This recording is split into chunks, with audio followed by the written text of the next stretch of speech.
Recording by Mike Harris. The Man Upstairs and Other Stories by P.G. Wodehouse. Chapter 1. The Man Upstairs.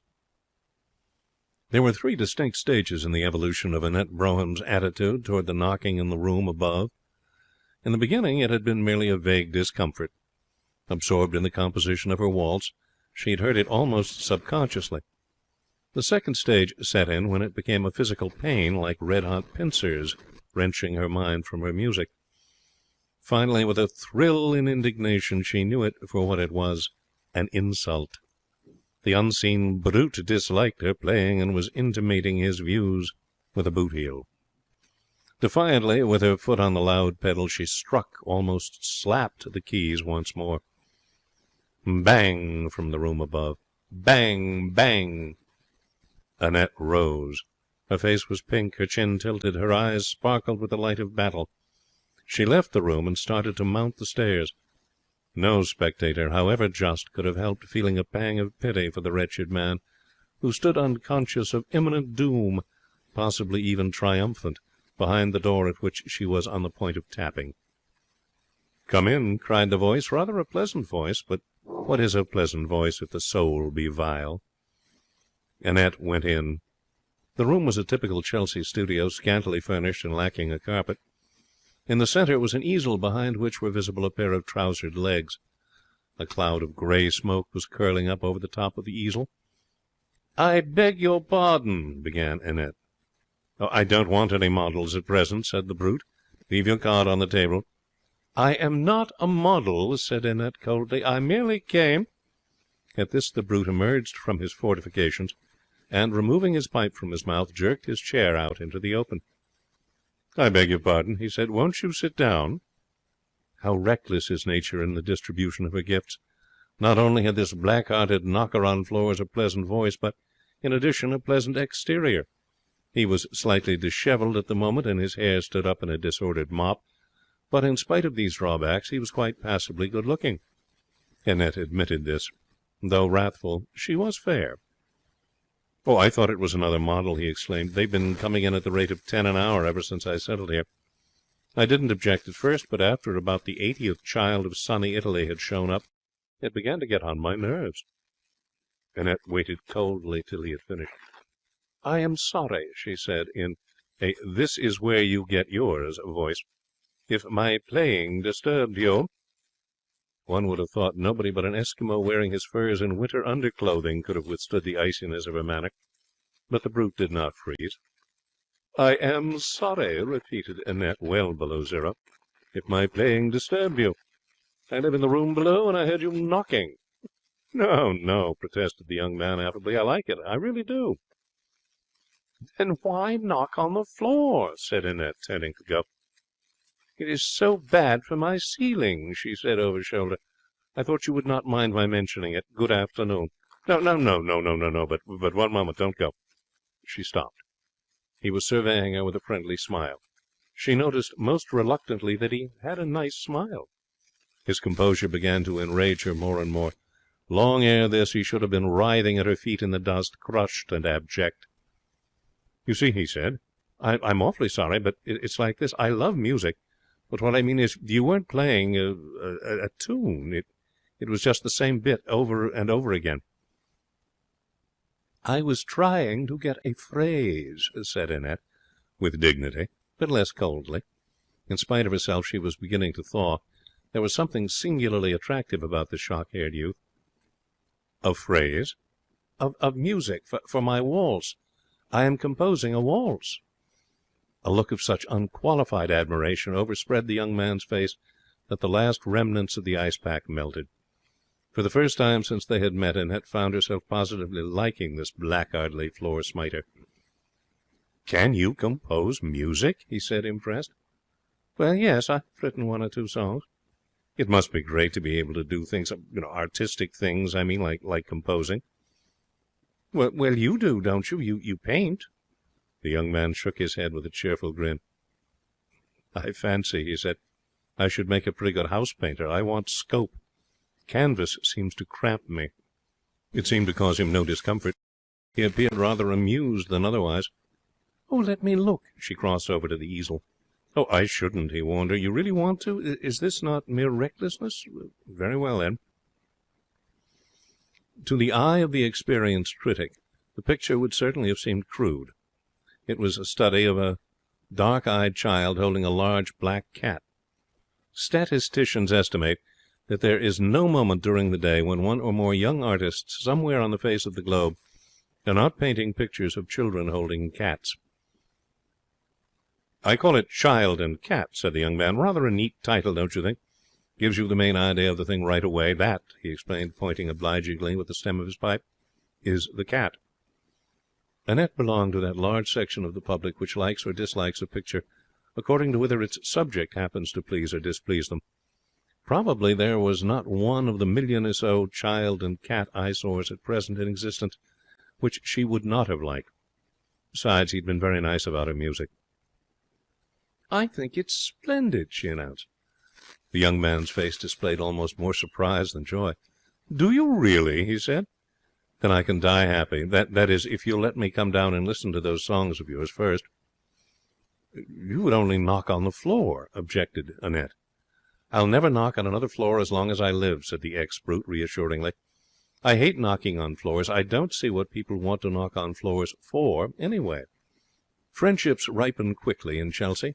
Within the space of an hour and a quarter, Annette had learned that the young man's name was Alan Beverley, for which family heraldic affliction she pitied rather than despised him; that he did not depend entirely on his work for a living, having a little money of his own, and that he considered this a fortunate thing. From the very beginning of their talk he pleased her. She found him an absolutely new and original variety of the unsuccessful painter. Unlike Reginald Sellers, who had a studio in the same building, and sometimes dropped in to drink her coffee and pour out his troubles, he did not attribute his non-success to any malice or stupidity on the part of the public. She was so used to hearing Sellers lash the Philistine and hold forth on unappreciated merit that she could hardly believe the miracle when, in answer to a sympathetic bromide on the popular lack of taste in art, Beverley replied that, as far as he was concerned, the public showed strong good sense. If he had been striving with every nerve to win her esteem, he could not have done it more surely than with that one remark. Though she invariably listened with a sweet patience which encouraged them to continue long after the point at which she had begun, in spirit, to throw things at them, Annette had no sympathy with men who whined. She herself was a fighter. She hated as much as anyone the sickening blows which fate hands out to the struggling and ambitious, but she never made them the basis of a monologue act. Often, after a dreary trip round the offices of music publishers, she would howl bitterly in secret and even gnaw her pillow in the watches of the night, but in public her pride kept her unvaryingly bright and cheerful. Today, for the first time, she revealed something of her woes. There was that about the mop-headed young man which invited confidences. She told him of the stony-heartedness of music publishers, of the difficulty of getting songs printed unless you paid for them, of their wretched sales.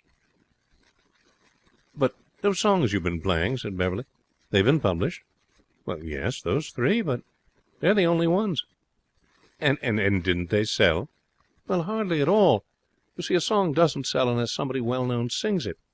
And people promise to sing them and then don't keep their word. You can't depend on what they say." "Give me their names," said Beverley, "and I'll go round tomorrow and shoot the whole lot." "But can't you do anything?" "Well, only keep on keeping on." "I wish," he said, "that any time you're feeling blue about things you would come up and pour out the poison on me. It's no good bottling it up. Come up and tell me about it, and you'll feel ever so much better. Or let me come down. Any time things aren't going right, just knock on the ceiling." She laughed. "Don't rub it in," pleading Beverley. "It isn't fair. There's nobody so sensitive as a reformed floor-knocker. You'll come up or let me come down, won't you? Whenever I have that sad, depressed feeling, I go out and kill a policeman. But you wouldn't care for that. So the only thing for you to do is to knock on the ceiling. Then I'll come charging down and see if there's anything I can do to help." "You'll be sorry you ever said this." "Oh, I won't," he said stoutly. "If you really mean it, it would be a relief," she admitted. "Sometimes I'd give all the money I'm ever likely to make for someone to shriek my grievances at. I always think it must have been so nice for the people in the old novels when they used to say, 'Sit down and I will tell you the story of my life.' Mustn't it have been heavenly?"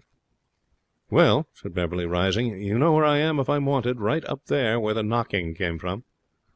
Knocking? Knocking? Said Annette. I remember no knocking.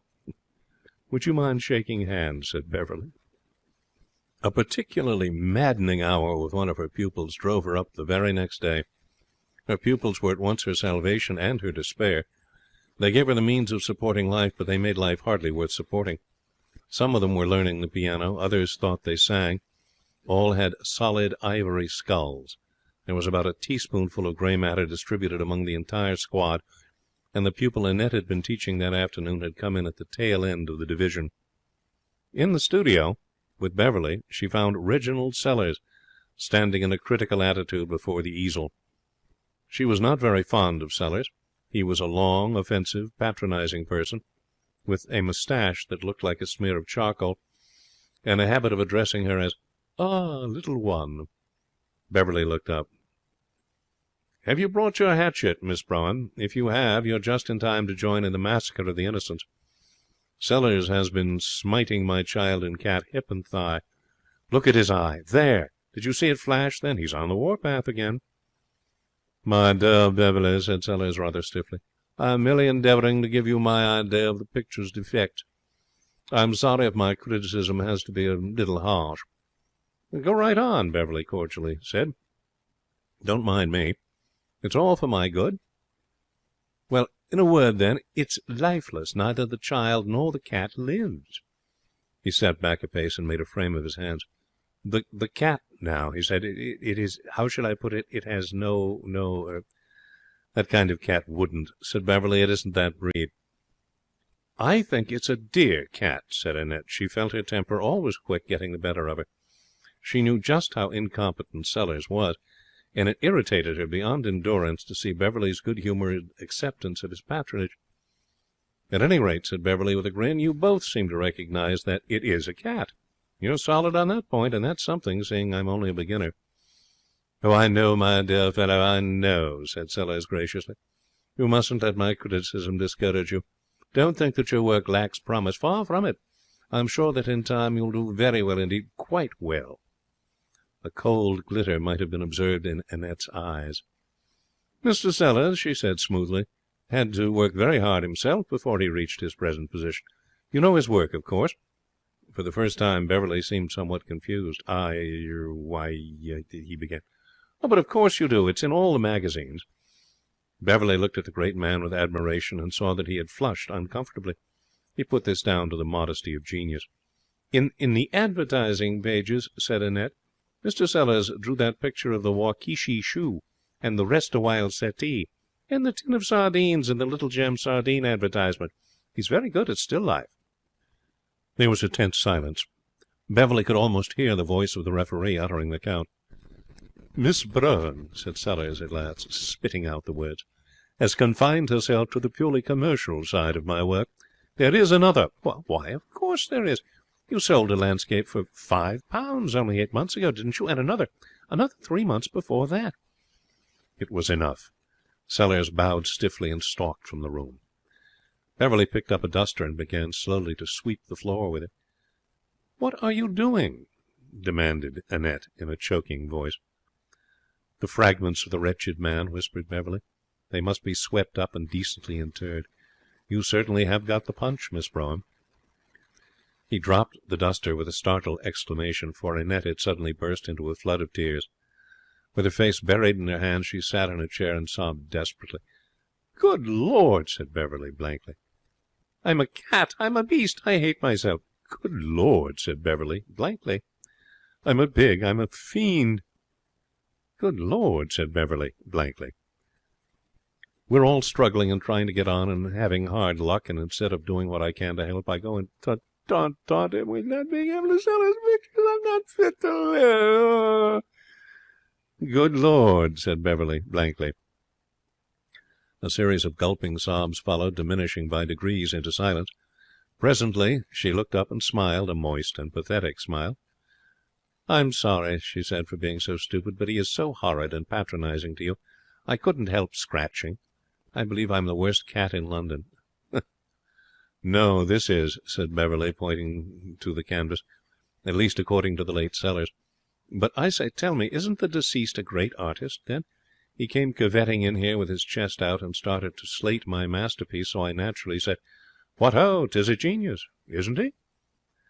He can't sell his pictures anywhere. He lives on the little he can get from illustrating advertisements. And I thought... Please, said Beverley apprehensively. She recovered herself with a gulp. I can't help it, she said miserably. I rubbed it in.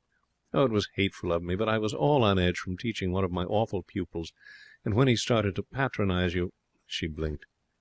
Poor devil, said Beverley. I never guessed. Good Lord. I must go and tell him I'm sorry, she said. He'll snub me horribly, but I must. She went out. Beverley lit a pipe and stood at the window, looking thoughtfully down into the street. It's a good rule in life never to apologize. The right sort of people do not want apologies, and the wrong sort take a mean advantage of them. Sellers belonged to the latter class. When Annette, meek, penitent, with all her claws sheathed, came to him and grovelled, he forgave her with a repulsive magnanimity, which in a less subdued mood would have stung her to renewed pugnacity. As it was, she allowed herself to be forgiven, and retired with a dismal conviction that from now on he would be more insufferable than ever.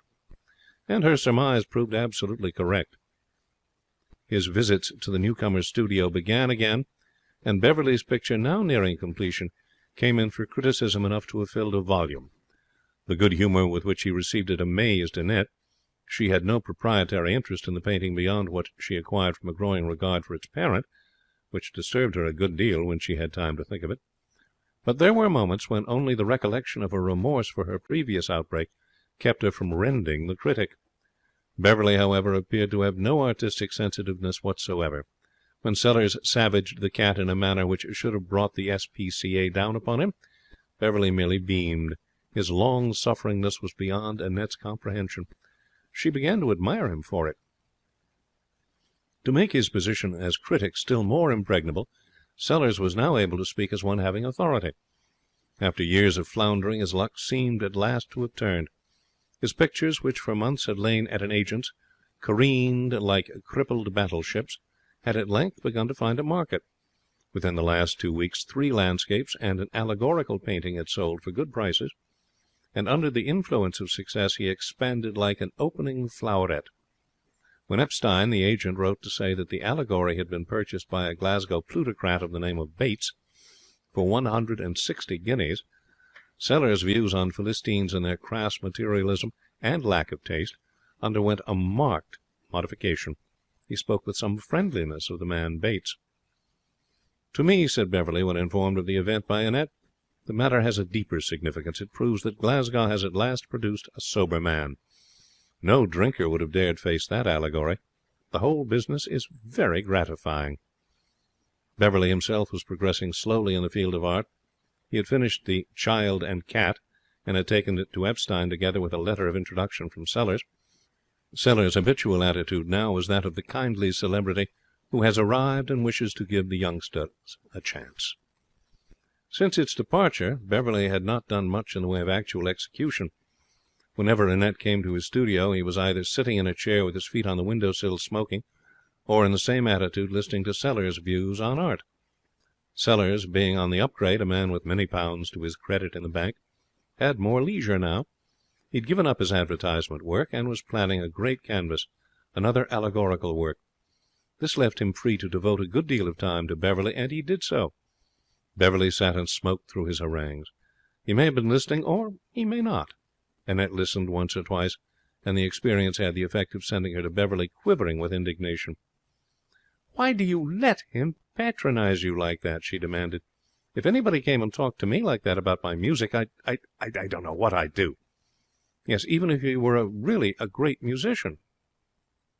"Don't you consider Sellers a great artist, then, even now?" "He seems to be able to sell his pictures, so I suppose they must be good, but nothing could give him the right to patronize you as he does." "My learned friend's manner would be intolerable in an emperor to a black beetle," quoted Beverley. "Well, what are we going to do about it?" "If only you could sell a picture too." Well, I've done my part of the contract.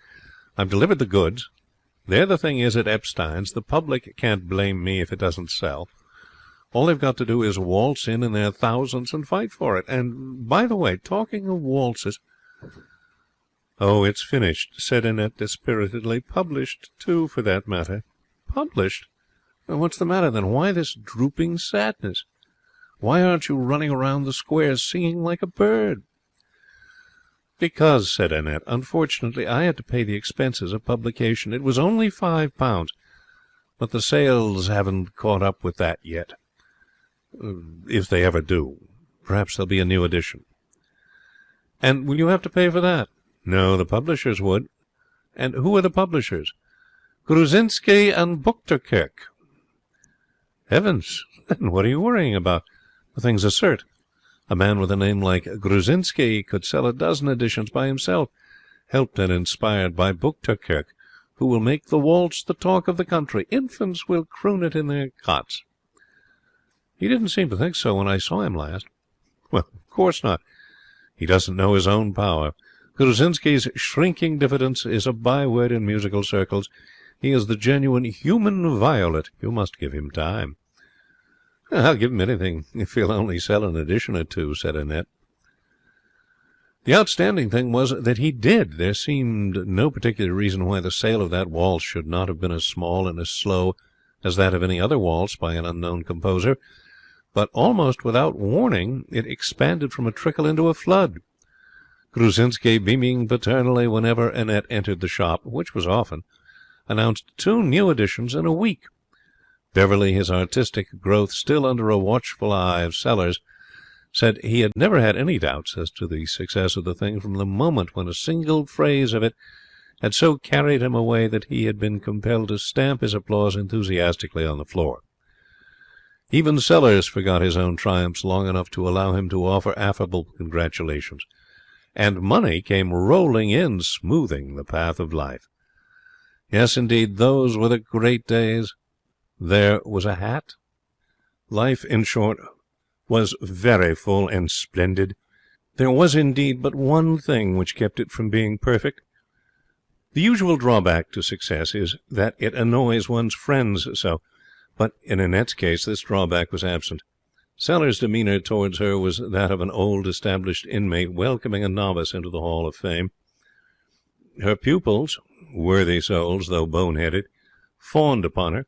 Beverley seemed more pleased than anyone, yet it was Beverley who prevented her paradise from being complete. Successful herself, she wanted all her friends to be successful, but Beverley, to her discomfort, remained a cheery failure, and, worse, absolutely refused to snub Sellers. It was not as if Sellers' advice and comments were disinterested. Beverley was simply the instrument on which he played his songs of triumph. It distressed Annette to such an extent that now if she went upstairs and heard Sellers' voice in the studio, she came down again without knocking. One afternoon, sitting in her room, she heard the telephone bell ring. The telephone was on the stairs just outside her door. She went out and took up the receiver. "Hello," said a querulous voice. "Is Mr. Beverley there?" Annette remembered having heard him go out. She could always tell his footstep. "He is out," she said. "Is there any message?" "Yes," said the voice emphatically. "Tell him that Rupert Morrison rang up to ask what he was to do with all this great stack of music that's arrived. Does he want it forwarded on to him, or what?" The voice was growing high and excited. Evidently Mr. Morrison was in a state of nervous tension, but a man does not care particularly who hears his troubles, so long as he unburdens himself of them to someone. "Music?" said Annette. "Music!" shrilled Mr. Morrison. "Stacks and stacks and stacks of it. Is he playing a practical joke on me, or what?" he demanded hysterically. Plainly he had now come to regard Annette as a legitimate confidante. She was listening. That was the main point. He wanted someone, he did not care whom, who would listen. "He lends me his rooms," wailed Mr. Morrison, "so that I can be perfectly quiet and undisturbed while I write my novel, and first thing I know this music starts to arrive. How can I be quiet and undisturbed when the floor's littered 2 yards high with great parcels of music, and more coming every day?" Annette clung weakly to the telephone box. Her mind was in a whirl, but she was beginning to see many things. "Are you there?" called Mr. Morris. Yes. What firm does the music come from?" "What's that?" "Who are the publishers who send the music?" I can't remember. Some long. No, yes, I've got it. Gruzinski and someone. I'll tell Mr. Beverley, said Annette quietly. A great weight seemed to have settled on her head. Hello, are you there? Came Mr. Morrison's voice. Yes. And tell him there are some pictures, too. Pictures? 4 great beastly pictures, the size of elephant. I tell you, there isn't room to move, and... Annette hung up the receiver. Mr. Beverley, returned from his walk, was racing up the stairs 3 at a time in his energetic way, when, as he arrived at Annette's door, it opened. "Have you a minute to spare?" said Annette.